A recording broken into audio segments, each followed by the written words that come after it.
Run it up, then run it back. Run it up, then run it back.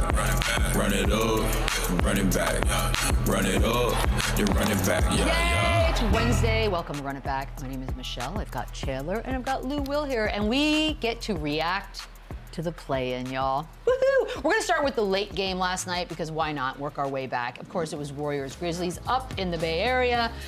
This was interesting. Warriors get that 7th seed, 121-116. Jimmy Butler 38 points. Steph Curry 37 points. Desmond Bane had 30, and John Morant finished with 22. He left the game in the third with an ankle injury. He did come back in the fourth.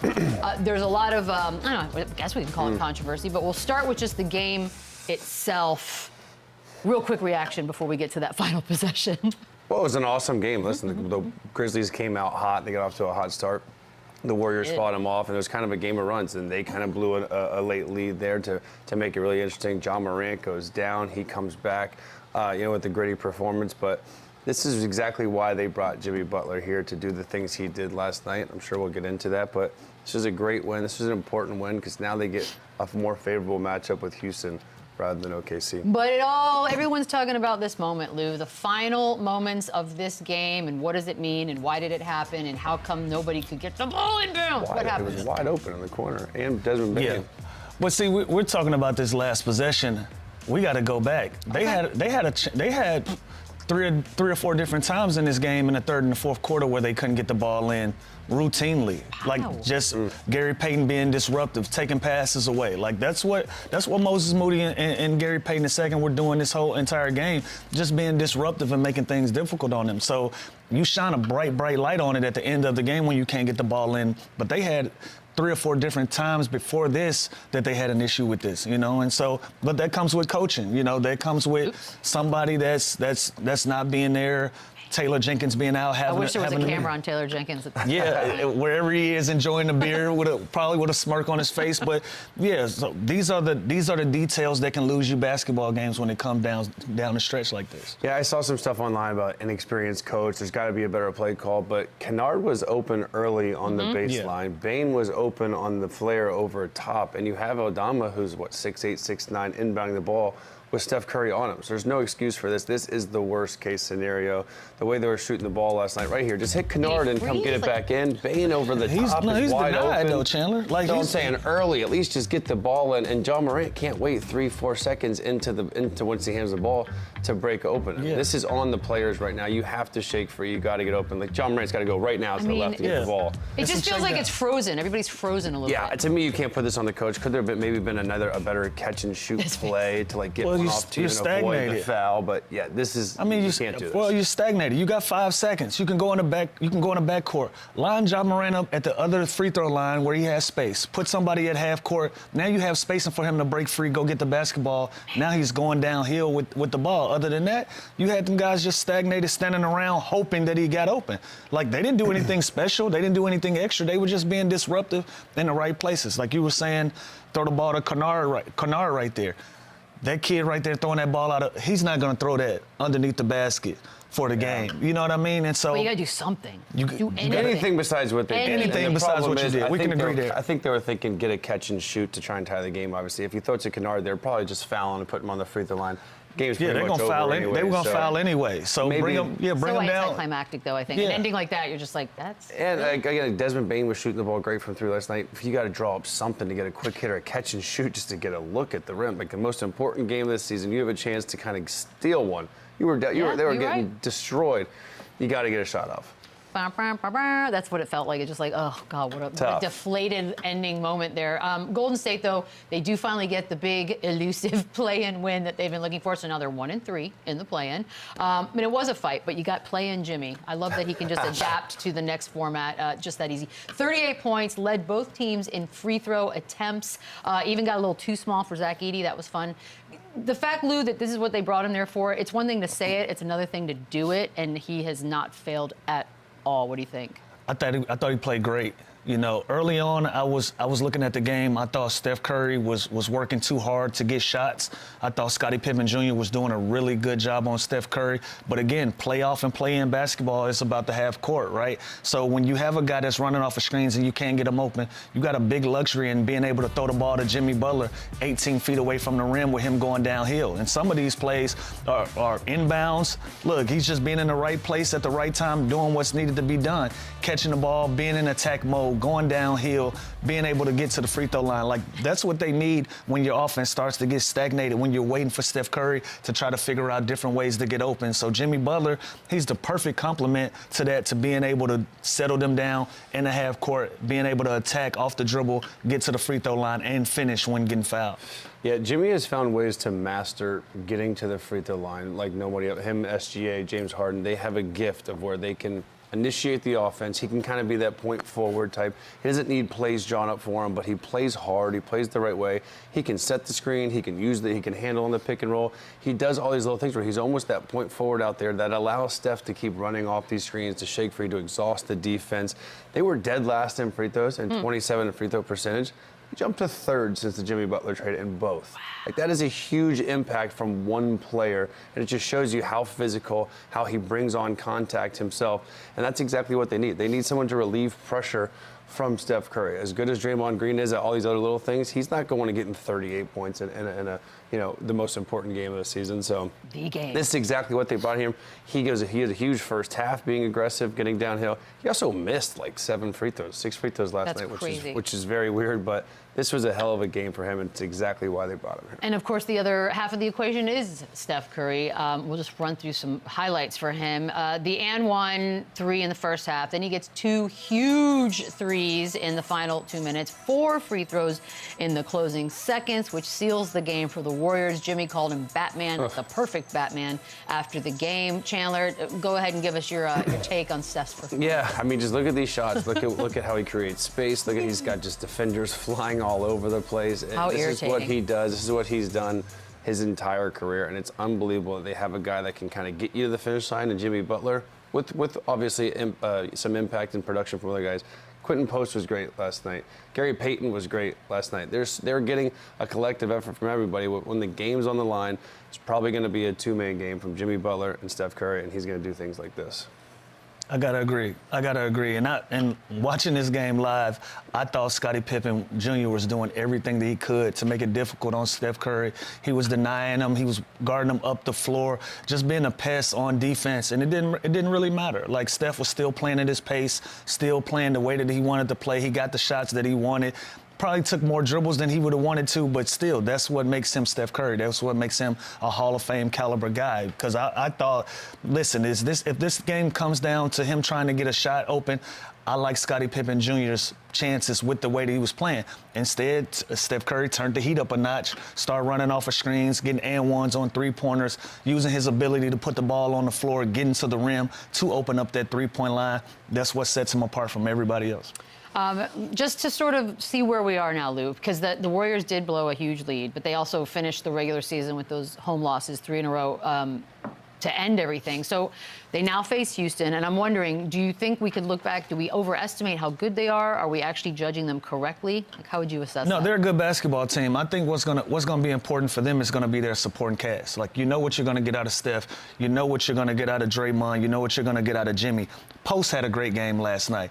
Moody was disruptive. He was great on offense last night. Gary Payton II, he was disruptive on offense. He made timely shots. Pozinski made timely shots. Like, these are guys that you need to step up, give you second opportunities at the rim, be on the offensive glass like GP II.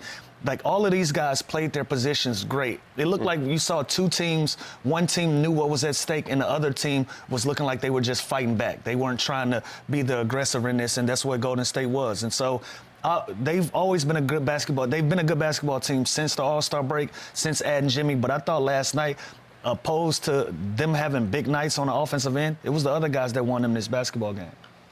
The group chat last night, Chandler, you asked, where is Jonathan Kuminga? And I think it's a fair question. Second straight DNP coach's decision. I'm wondering, it's kind of funny, I feel like we've done this before with Jonathan Kuminga. I don't know what it means, but is it smart to be sitting him, or should you be getting him out there so he's ready when it's time? How do you deal with this? I think you can look at this a couple of different ways. I think he's kind of had an up and down situation with Steve Kerr with this franchise where I don't know what to think. I feel like he's a building block for this team. He is the future piece post Steph Curry and Draymond Green and Jimmy Butler. Now, he does do a lot of similar things for Draymond and Jimmy Butler, so I understand the spacing issue could be a thing, but you mean to tell me you can't find 10, 12 minutes for this guy that's about to be a restricted free agent that's going to be a hot commodity in the market this summer? And it's just crazy to me. And the two most important games of their season, last game of the season against the Clippers and this game against the Grizzlies, you get a coach's decision, DNP, for Jonathan Kuminga, who's going to be the biggest free agent that you have this summer. I don't see how you got guys like Santos and them playing some minutes, but you can't find minutes for this guy. It boggles my mind a little bit. But again, I think he's going to demand a lot of money this summer. I don't think this is a devalue situation where they're just trying to, because when I think there was 6 games he played over 30 minutes this year. Yeah. He averaged 27 points a game. Like, the dude is a stud. Right. What's logically the reason he wouldn't play if that's somebody? Well, I just think that's not his role on this current team. So I think is it a personality clash? Just let him walk. Like, I feel like at this point, we did this like 2 seasons ago. Like, I feel like this is. But clearly, in the most important part of the season, 2 big games, you're not playing him. Like, let the dude walk. They won the games. I mean, that is the fine. Well, yeah, sure. Well, they didn't beat the Clippers. Someone's going to offer him $25 million a year, and the Warriors shouldn't match if he's not playing in the 2 most important games of the season. And if you're Kuminga, I feel like you feel like probably want to go. I don't feel like I'm not wanted here. No, exactly. It's and there's no space for me. They bring on Jimmy. They re-sign him for a little extension. Fair. He kind of does the same thing I do. Maybe they play him against Houston. I have no idea. But like you said, Chandler, like it could be matchups as well, and it can be how the team is going. Like, you got a guy like Post. He's out there just to play hard, screen, make open threes when the ball is kicked to him. You don't have to put the ball in his hands for him to create or do all these other things. Same thing for Looney. Looney don't have to go out. He doesn't have to have the ball in his hands. He got to eat off the glass. Whatever he's going to score, he's going to have to get it off. He's going to have to get it off an offensive rebound. They're not going to throw the ball to him. When you have Kuminga on the court, you kind of got to play through him at some points of the game because he's dangerous in that way. So that may mess up the chemistry and what you're trying to build. So I see it both ways. Somebody as talented as him, you got to find minutes for him to play. But if you're having success without him and it's just a clash, then you got to look at other directions. That is true. If you don't play him against Clippers and you lose, but then you don't play him yesterday, it does feel like a weird, like you don't want to play him. It's like a guy with his talent, with his kind of future. Again, he was a piece that they wanted to keep, that they made a point to keep, even with acquiring Jimmy Butler. Now you're not playing him, just doesn't add up to me. The bigs for Memphis had a bit of a tough evening. Combined 10 for 26 from the field. Lou, I'll start with you on Jaren Jackson Jr.'s night. A little underwhelming. Yeah, I thought he had. I thought he had a bad night. That's a nice way. Underwhelming. Thought he had a bad night. You know, he tried to do everything he could do. Like, I thought he was settling a lot, shooting a lot of transition 3-pointers. You know, when you're the star big on this team, you want him to be locked in. You want him to put more pressure and be aggressive towards the rim. Like, I like this play right here against Pozinski when he's making the effort to put his back to the basket, but he's not aware of the second side defense. He's not aware of guys coming around, coming down in transition, shooting quick 3-pointers, not being aware on defense. Like, it just wasn't his sharpest night, and they took advantage of it every angle that they could. In his defense, every time he'd get the ball on a switch, they would double team him. They would kind of throw bodies at him. They would get the ball out of his hands, and then he was just a little sloppy with the ball. But when John Morant did go out with the ankle injury, I thought they would make it a point to get him the ball, but then Bane got hot. Aldama got hot for a little bit there. Conchar just kind of moving off the ball, and I feel like Jackson just kind of took his foot off the gas and could have been a lot more aggressive. But the Warriors were a matchup nightmare for the Grizzlies in that small ball lineup. And I'm surprised that the coach kept Edey in that long and didn't kind of match and counter that with the small ball lineup, because the Warriors put you in so many tough situations with that lineup with Draymond at the 5, where Edey kind of just felt like he was out of place a lot of times. 15 attempts, 9 of them are 3-pointers. Right. And this is your big, right? So you're telling me that you're relying on shot making You're not forcing the action. You're not getting downhill. You're not being aggressive. You're not telling them to throw me the ball on the post. Or you can even go Jokic style. Catch the ball at the free throw line where you can be 1 or 2 dribbles away from getting to the rim, using your size as an advantage. Doug Rivers always had a saying, at the three-point line, everybody is the same size. So I don't care that you're 6'10", shooting three-pointers. I can guard you out here. And if you're gonna make it easy on me, then by all means, I can go out, use my matchups and use my advantages, which is our speed and our size when we go to a small ball lineup. So that's what Golden State did. Small ball. And the minute that you turn your back, we're sending guys for you because you're not used to handling the basketball in traffic, and they were able to take advantage of that. 15 shots, 9 of them threes, but 6 rebounds, and they're going small ball, and he can't rebound it running 3 to 3. You can't rebound it. He's got to impose his will. When the team does counter like that and go small, Jaren Jackson has the skill and the versatility to stay on the floor as that small ball 5, but he's got to be blocking shots. He's got to be rebounding the ball. He can't be settling for threes like this. And now they're in a little bit of a bind. Now their point guard, their best player, is banged up. I don't know how he's going to feel, whoever they face next, whether it's the Kings or the Mavs. And this could be a real danger zone for Memphis. And then the offseason begins, and we start to speculate. Warriors do get Houston, of course, in the first round, Chandler. Golden State favored to win the Golden series. State is favored. The team from the play-in and the 7th seed is favored against the 2 seed. How disrespectful. I'm not rolling. At all? Are either one of you? Yeah, I'm rolling. I think the Warriors win the series. I think You act shocked. I think the Warriors win the series. It's just it's just. I don't know how we got. Obviously, it's just this whole landscape of the season, and it's Steph Curry and it's Jimmy Butler, and I think on paper that seems better. And I think the Rockets are kind of like that Cavs team in the East, where we're sleeping on them a little bit. They're young, they're youthful. They had kind of up and down, and they had some real tough spots during the season. But the Rockets are good, and Udoka has them playing so hard, and they defend. And Draymond Green's going to have his hands full with Sengun. That is a legit Jokic-type big with game. And the small ball lineup, again, is going to present him some challenges, too, where they're going to have to buy. They're going to put Jabari Smith at the 5. Dylan Brooks, it's going to be a fun match with Dylan Brooks and Draymond Green. So there's going to be a lot of interesting storylines here. But, I mean, yeah, I guess I get it, because I probably would pick the Warriors to win the series. But it's just crazy to me. It's crazy to me that they're favored in. Right. There's a 7th seed. You get the seed that you play for, right? And we got to start putting some respect on Houston. They started the season in 2nd place. They finished the season in 2nd place. They had some up and downs, but how did they recover? How did they react to it? They got right back to the position they were in after they dealt with some adversity and some injuries. Like, at some point, the way that we feel about OKC, even though they're a young team, they're established. Houston is established. Like, they got all-star talent as well. And so with Golden State being the favorite, that's interesting. If you're betting, listen, if you're a betting man, that makes Houston a lot more attractive to you. But other than that, they play great basketball. And like Chandler just mentioned, they got a lot of different interchangeable lineups that they can go to. They got a lot of young guys that play extremely hard. That's going to make it difficult for Golden State to just walk all over them in this playoff matchup. Also use that if you're the Rockets. Like, yes, everyone's counting you out. So this is perfect. We had a game before this game. What happened here? Hawks at Magic. Magic get the 7th seed, dominant win, 120-95. It got close for a second, and then it was over. Cole Anthony, goodness gracious, finishes with 26 in 20 minutes coming off that bench. Paolo Banchero finished with 17.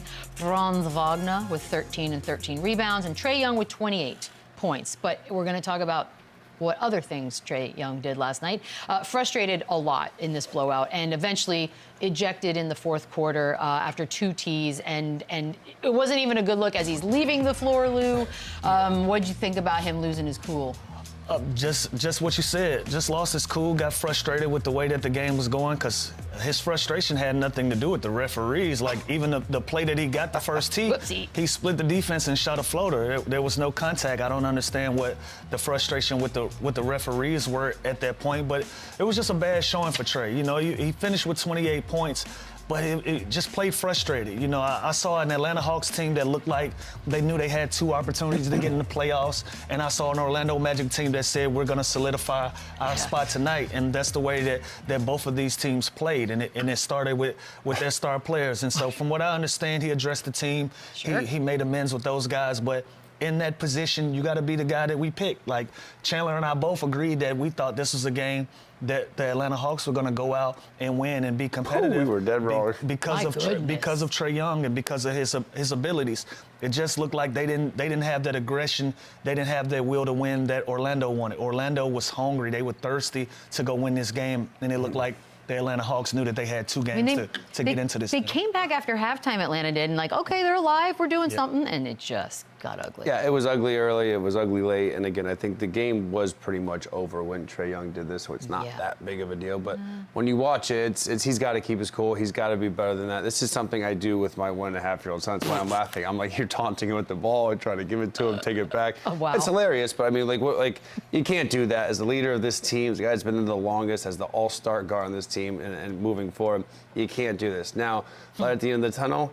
Yes, you go and you win 1 game, you get the Cleveland Cavs instead of the Celtics, which again, it's not going to be easy because the Cavs are awesome too, but it's not quite over for them. There's no reason to panic yet. You go, you handle business against either the Heat or the Bulls, and it could actually work out in your benefit. Maybe. No, if you lose, you go home. Exactly. So you don't gamble with that. Like, No, I don't think it was on purpose. I'm just saying it could work out that they get a more favorable matchup. What's the favorable matchup? Cleveland is the more favorable matchup? I mean, You gotta play the disrespectfully, Celtics and the apparently. Cavs? I wouldn't want to play either one. Well, you have to play one. You have to play Exactly. You have somebody. to play somebody, but you don't duck neither one. No, Like, I don't think they're ducking. I'm just why saying would if you told them right now, who do you want to play first round, the Cavs or the Celtics, they would pick the that's a light at the Cavs. end of the tunnel. I don't think that the 60-win team is the light at the end of the tunnel. It's all they got, Lou. It's their only option. It's or you go home. Are you saying you'd rather go home? You'd rather go to Cabo? No, the point I'm trying to make is, if you got to play one of these beasts, regardless, you don't lose a game and say, okay, there's a light at the end of the tunnel. No, there was never a light at the end of the tunnel. That's so fair. win the game that gets you in the playoffs. If I'm their coach, I'm just saying, okay, gotta guys, spin it keep now. your cool. Yeah. The season's not over. We handle business one more time, and now look, we get the Cavs, who's not the favorite to win it all, who's not been the best team all season long, or Who traded you 2 who's not away. the favorite So let to me win ask you it a all. question. You think the Hawks are going to go all out next game, right? You're going to see a different effort, right? You hope would so. think so. You would think so, right? Why not last night? Like, it looked like they were in cruise control the whole time. They started real slow, They played yeah. like they knew they had 2 opportunities to get in. Orlando didn't play that way. And again, I don't think whoever wins this game tonight, I don't think they're just going to lay down either. I don't They're going either. to want that 8 seed Right. as well. So Exactly. again, I don't think they did this on purpose. I'm just saying, if I'm Quinn Snyder today, Yeah. I'm saying, look, guys, this could be a blessing in disguise that we don't There have it to is. face the Could be. Celtics. We don't have to face the Celtics. Could be. I'm saying that's And not if a not, blessing whatever, in go to disguise. Cabo and you're done. But at least we get the Cavs instead of the Celtics. That's all Because I'm in saying. fairness, At you least know, I Lou, get he the has to better, say at least I something. get the 60 win. That's what I'm Because you disagreeing. don't think the Cavs are better than the Celtics. You don't. So I don't know why you're doing I this still whole have parade today. No, I don't. I still feel like the Boston Celtics are the team to beat in the East. But again, we're saying that opposed to a 60-win team. That's not a light at the end of the tunnel. I also Their only opera. It's their only thing. It's their only light. At this point.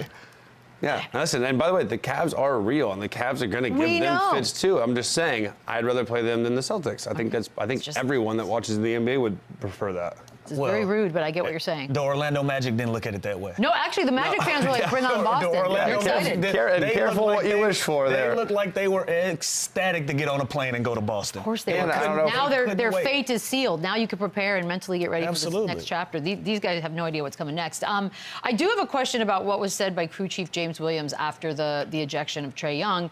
He said he was making a mockery of the game. That is a very specific statement, Lou. Here's my beef. Okay. Don't give referees a There microphone. we go. Wait. Don't give them a It's the pool report. He's gotta say Don't give something. them a microphone, but listen.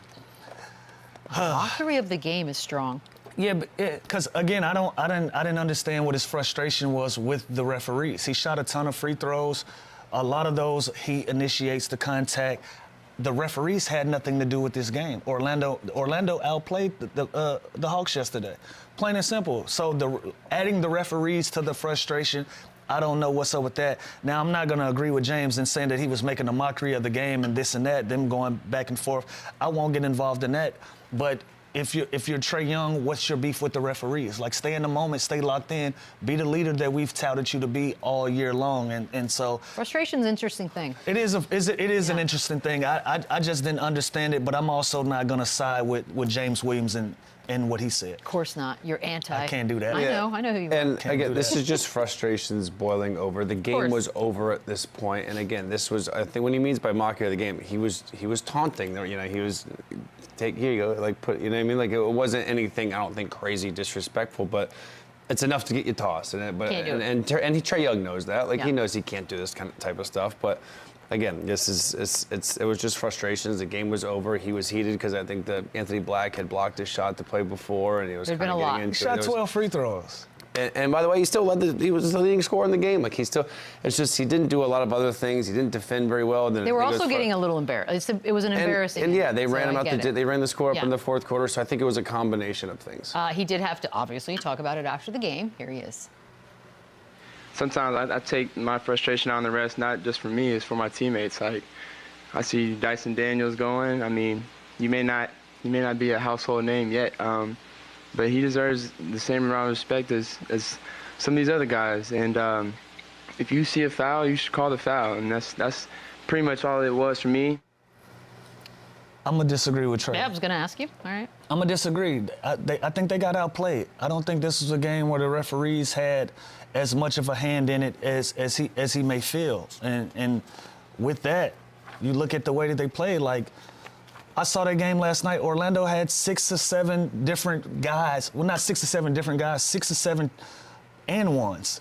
That shows me they're more of an aggressive basketball team, and they're going downhill, and they're imposing their will on you. I don't think this was a game where the referees had as much of an impact on it as he feels. But, you know, that's his frustration, and that was his message, but I don't think that's what I saw last night. And I'm disagreeing. Yeah, I don't agree either. You can't do this. As a leader of a team, as someone that you're still solidifying your future there, you can't do these things like that. You can't take your game. But the story of the game is the Orlando Magic. The story of the game is Cole Anthony and their bench outscoring them 57 to 30. The Anthonys, as they were called last night. Yeah, like that's the story of the game. Them defending and playing so hard and so tough, securing, not ducking the Boston Celtics, embracing we want Boston Celtics, keeping them to 95 points, which is a team that has scored 118 points per game all season long. That's the story in this. The Orlando Magic wanted to win this game. They played harder than the Hawks. They defended, and they got their bench destroyed the Hawks bench. So that should be the story here, not frustration from Trae. Well, go ahead. Oh, no, I was going to say it's funny because I listened to a bit of the first half on radio, like old people tend to do, and even the announcers were like, you know, Trae Young came out and said Orlando's known for defense. They're not really a great scoring team, and they had like 57 points with still 3 minutes left in the second quarter. Yeah. It's like everything you say, they basically took that and ran with it. Yeah, like I'm looking at these stats right here. I'm not a big plus-minus guy, but Cole Anthony was plus 32. Cool. Yeah, Anthony Black was plus 34. Wendell Carter plus 28, Banchero plus 18. Like that's not a referee beef. Those guys, yeah, they were motivated. They wanted that 7 seed. So we're talking about the light at the end of the tunnel, teams wanting, like, they just wanted to get in the playoffs. They didn't care who they were matched up with. I also think they don't like each other, these two teams. They knew Boston was at the end of that tunnel, and they ran towards it. They ran towards it. So I wanted to see that same effort from the Hawks and didn't get it. So this is not a referee beef. Like, Chandler, if I said to you, hey, guess what? There was a play-in game last night. Winner gets to move on for sure. And Paolo Banchero only had 17 points. What would you think the final of that score looked like? I wouldn't think it'd be a blowout, and me and Lou didn't think it was going to be a blowout. And we picked the Hawks. We picked the Hawks. Yeah, we thought it was going to be a tight game, and you can't win them all. But again, this just shows you how deep they are. This just shows you that defense in a league where offense is so dominated can still win games.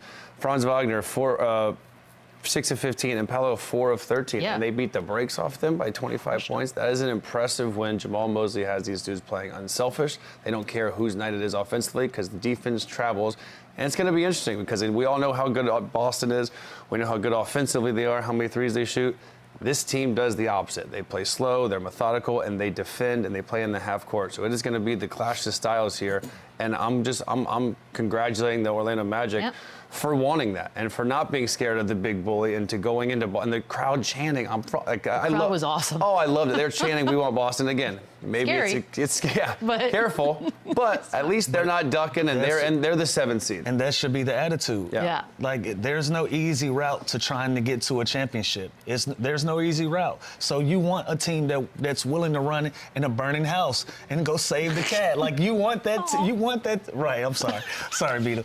But you want that team. You don't want a team that's saying, well, this is a more favorable matchup and this and that. Nope. You want the team that says it doesn't matter. I'm with all of it. And that's what Orlando was. Look, this is going to inevitably pop up again. So the Hawks will now host whoever comes out of Heat Bulls.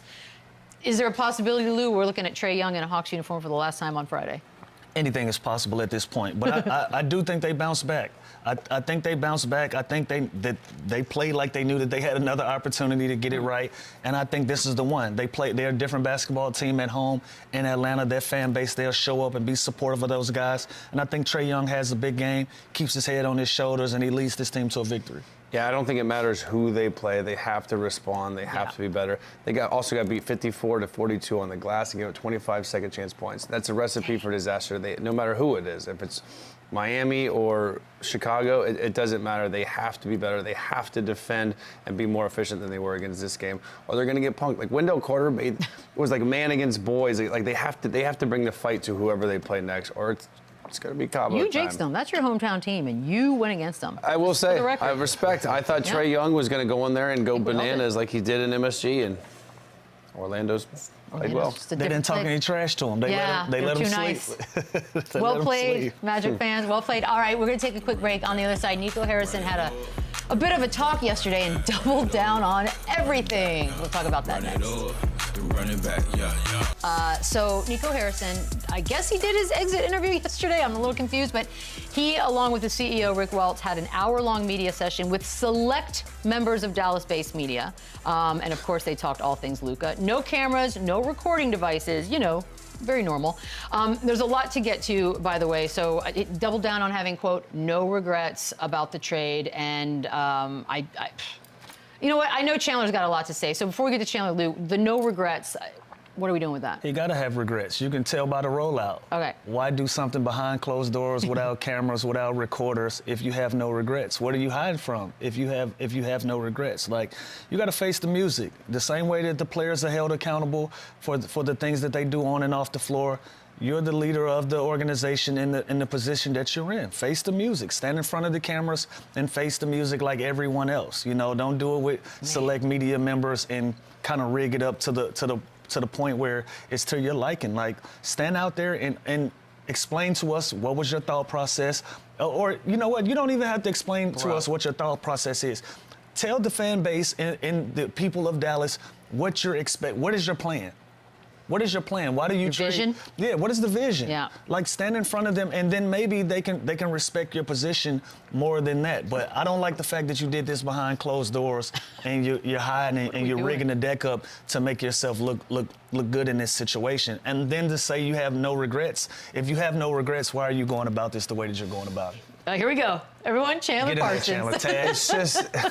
It's completely cowardly what he did yesterday. The fact that he doesn't allow microphones or cameras is the most shocking thing I think I've ever seen in the media and sports. This is ridiculous. And by the way, the timing of it is weird. It's the day before you play in the play-in game, when you're about to have exit interviews anyways, where you can sit down and then feel the need to explain yourself. And I have a friend who's a head coach in the NFL, and he made a huge trade one time, quarterback for quarterback. You can fill in the blanks here. Sure. And the one thing he regretted, and it worked out for both teams, they both went on to have great careers, it was the communication. It was the respect level that you have as a partner in business, that you don't at least have the respect to talk and to let them know, and their family and their kids, and to just make them aware.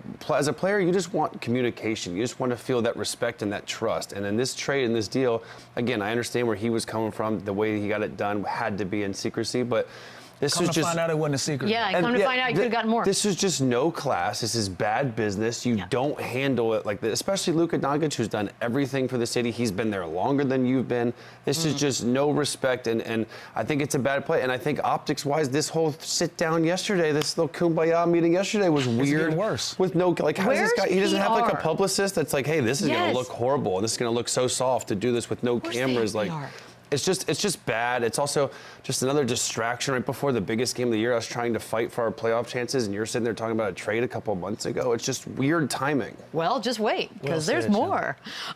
He said his obligation was to the Mavs and not to Dirk or the fans. Imagine the GM of the Spurs making a trade and going, you know what? I don't care what Tim Duncan or David Roth. Why even? Never happened. They didn't even ask him about that. He just willingly just brought up the best Mav of all time, and that his opinion doesn't matter, or the fan base that buys the tickets that goes to support this team, they don't matter.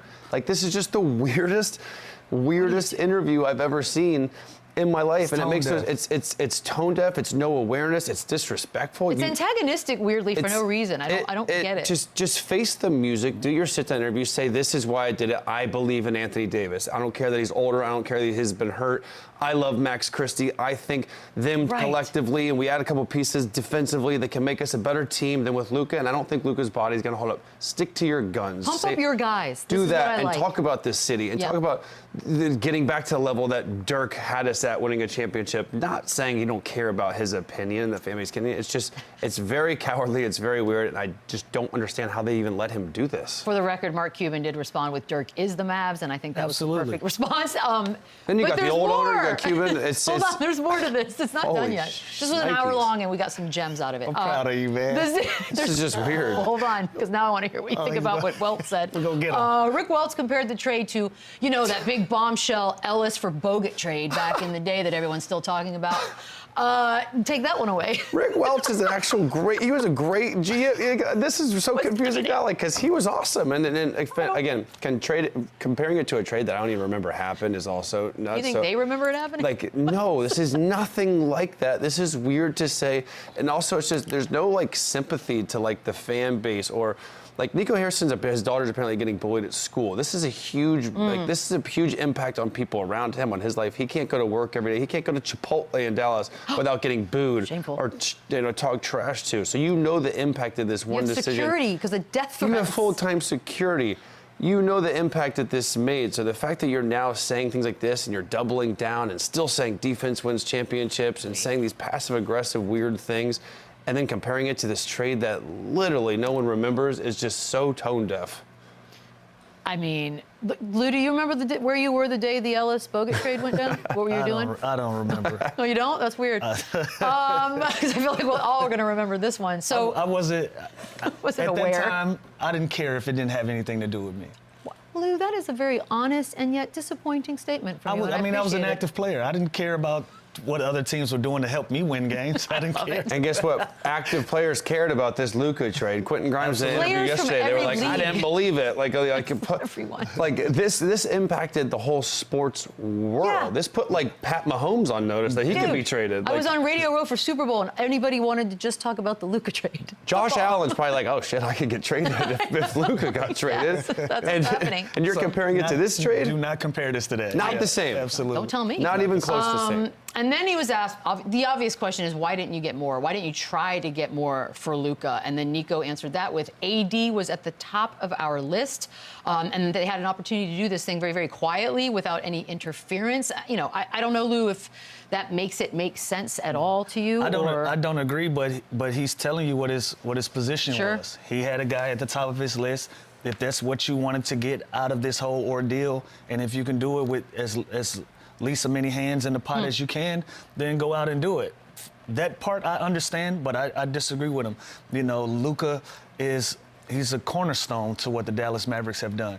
AD is also a superstar in his own right, but he's not what Luka Doncic is to the Dallas Mavericks, what he was in Los Angeles. And so for that, a lot of people feel like you could have went out and got more pieces in this deal, but, you know, Nico is doubling down and saying that he doesn't have any regrets, and AD was at the top of his list. So by all things considered, he feels like he did the right thing for the Mavs organization as far as his point of view goes.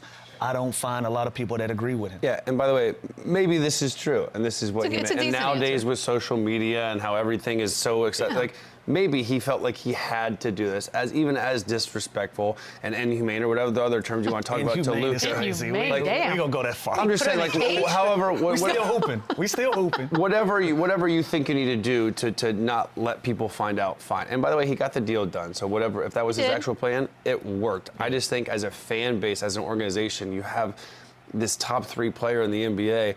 Maybe shop it. Maybe get more. And again, this isn't a knock on Anthony Davis, because he's great, and when he's healthy, he's great. He's 7 years older. He has been hurt a lot. So there's just a lot of questions on why this. And if you're going to shop him, shop him. But like again, it did get done. So if this was his whole plan to do it in secrecy and get it done, I guess he succeeded at that. I guess the goal was met on that one. Look, it's the best answer of the bunch, and unfortunately for Nico Harrison, time won't be on his side. I mean, to see if this even ever works is going to take seasons. He even said that in his first presser. He's like, I probably won't even be here in 10 years. So what's it like? That's his mindset right now. 10 is a long time. 3 is probably a more. Let's look at that.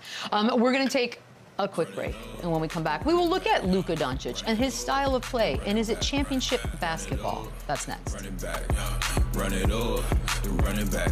We got some interesting ones today in the old "you buying that" column, and Lou, I can't wait for your reaction to the first one. Josh Hart said that he is taking Michael Beasley in one-on-one over Kevin Durant. Are you buying that?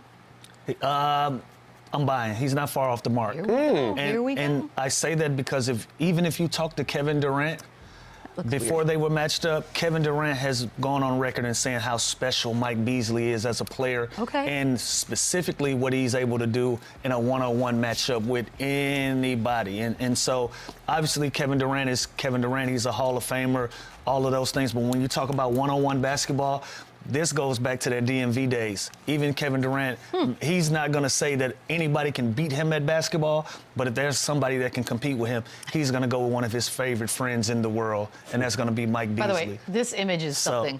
Yeah. Everything about it. It's perfect. So I don't, from a one-on-one street basketball standpoint, a lot of people don't understand who Mike Beasley is and his impact that he has in the basketball community. A lot of people are taking one-on-one against a lot of guys. I like it. Kevin Durant included. Wow. Mike Beasley has game. He's my high school class. He was unbelievable. He's big, strong, lefty, can get his shot up. I'm not buying it because I'm taking Kevin Durant, who I think is the best one-on-one player in the world. But like Lou said, like Mike Beasley's the guy that you know he's got. He's your favorite Hooper favorite. He's different in one-on-one. Okay. And I always talk about Marshawn Brooks. Like he's not like one-on-one. Like that guy's cooking most of the players in the NBA, even though like he don't even know where he's playing right now. Like because he is that good one-on-one. He's got it all. 5-on-5 is completely different. Mike Beasley is one of those guys that's really good one-on-one, but I'm still taking KD. It's an insight into sort of things we don't know as just mere fans. Chandler, you're up next. Rashad McCants said that the way that Luka plays basketball is not championship basketball. Are you buying that? I can't. It's my boy. No, I disagree with this fully. This guy led the Mavs last year to the finals. Granted, they didn't win, but they ran into a juggernaut of the Boston Celtics, and they were completely outmatched. But Luka's style, and we'll see, by the way, the dude's 26 years old. He is going to be around for a really long time. I think he makes everyone around him better. Look at what he's done for Austin Reeves since he's been there. Everyone can agree, I think his numbers were going to go down. He comes, he's very passive. He blesses, big five rim runners with lobs consistently. I think he is the perfect player to go and win a championship with, so I disagree. He was just in the finals last year. It's true. He was just in the finals. That's championship basketball now. They won the West last year. They really did. It's how they got to the finals, they said. But they won, that was pretty good. Now, Luka could do himself some favors and just, you don't expect him to be a lockdown defender, but just be in the right positions, be in the right places. That'll help your team get over that hump of trying to get that elusive championship. But to me, that's championship basketball. If you see somebody that's a year removed from the NBA Finals, I don't understand that. You know what? 5 years from now, if he doesn't have a ring, we could revisit this. Sure. But it feels a little premature at the moment. Lou, Jeff Teague's taking James Harden and Kawhi over Luka and LeBron as a duo. Are you buying that? I can buy that. I can understand why he would see it that way. Kawhi Leonard is one of the best players in the world when healthy. When he's standing on 2 feet, everybody knows the impact that he has on the ball on defense, and everybody knows that he can go out and get a bucket on offense. And then we don't have to go over what James Harden brings to the table. We don't have to go over what LeBron and Luka bring to the table. But out of all 4 of these guys, it's one person that sets himself apart from everybody else, and that's Kawhi. Kawhi and what he's able to do on the defensive end. If you're talking about a 2-on-2 matchup with everybody healthy and ready to go at all times, I can understand what Jeff Teague is seeing with these matchups. So I'll buy that. Okay, so because Kawhi, we all think 2019 Kawhi, right? Which I have no issue with because he appears to be looking that way right now. But so Kawhi's better than both LeBron and Luka? Right now? That's what I'm thinking, yeah, No. of course. I don't Neither think so. or both or Again, one? This is a weird one because it's like no matter what I say, it's going to be disrespectful to the other. And again, this is. And he hadn't played the whole season. Like we're not gonna We're not going to do that. But like, I guess we're going to find out in here. Yeah, in we'll see soon. But again, I like in a 2-on-2 matchup. There you go. If that's what we're saying. Sure. That duo is just as dangerous as the duo that they're going against. And so if there's one thing that can set somebody apart to give them an advantage, it's going to be the way that Kawhi plays defense. I'm actually interested in this could be a 2-on-2. It'd be an awesome 2-on-2. It'd be an awesome 2-on-2. I would pay my monies for that. JB Bickerstaff Chandler, no, this is perfect, believes the Pistons are completely different than that Cavs team that he coached to a first-round defeat back in 23. He also said they're built for playoff basketball. Are you buying that? I am. I think the Pistons are all about physicality, and they're going to play slow, and they're going to beat you in the half court, and they're going to be the first one to the floor, and that is what playoff basketball is about. Did seem like this was a little possible jabby to the Cavs that they aren't that. And the Cavs have had a great year, and the Cavs did have some bad losses with JB. But I agree with this. I think the Pistons are built for this. I think they're going to bring the fight to the Knicks. They are going to be the more physical team. When you got a guy like Jalen Duran and Isaiah Stewart, Holland, like those guys love the smoke. They love the intense atmospheres. They love the physicality, and that's what playoff basketball is all about. So I do think the Pistons have been doing this all year long, and they will be comfortable in the playoffs.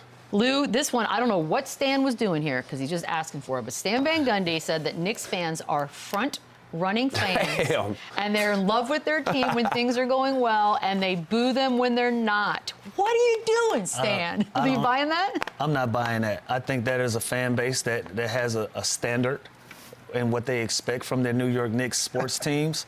And sometimes when they fall short, it is okay for your fan base to let you know that. I've played against a lot of bad New York Knicks teams that still were in front of sellout crowds. That's not a front-running crowd to me. So if they're booing you, you probably earned your boo. Like, that's not a fan. Fair. That's not a place that we go expecting their home team to get booed. Like, that's a tough play to play when you're on the opposing team. And I've seen them get booed. I've seen them get cheered. I mean, we've seen what they did with Julius Randle at the end. It wasn't great. I'm not going to put front running is not the one.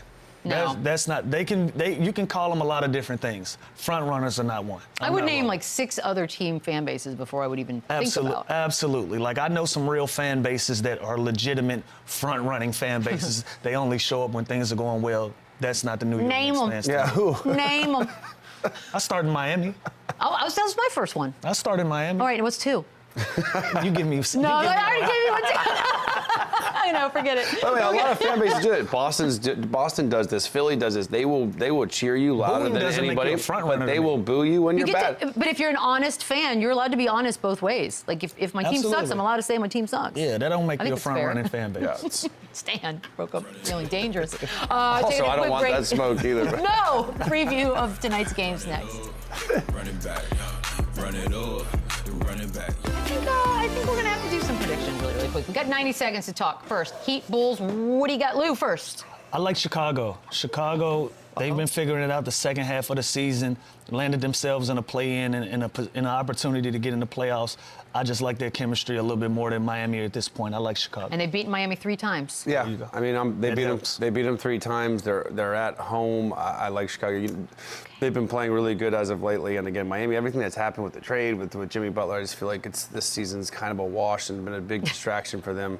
Give me Chicago. I think we all 3 think that, and now it basically guarantees a Miami win. Okay, so that's the first game. The second game is Dallas out in Sacramento. Chandler, who you got in this one? I like Sacramento here, and I hate to go with both the favorites here, but again, Dallas, same kind of thing as Miami. They've gone through a lot. They've gone through a lot of drama this season. And I just think with the exit interview that NICO did yesterday, I don't think that's doing him any favors either. And I just think with no Kyrie Irving, don't know about Anthony Davis's health, I just think DeMar DeRozan, Zach LaVine, those guys handle business tonight. Debo!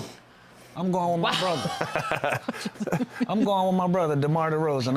I ain't rooting against him. So we're all 3 picking Sacramento? To the moon. My goodness, something bad's about to happen. NICO don't believe, I don't either. That's what you got out of the exit interview. That's going to do it for us today. We will be back tomorrow. Have a great Wednesday. Run it back, yeah. Run it up, run it back, yeah.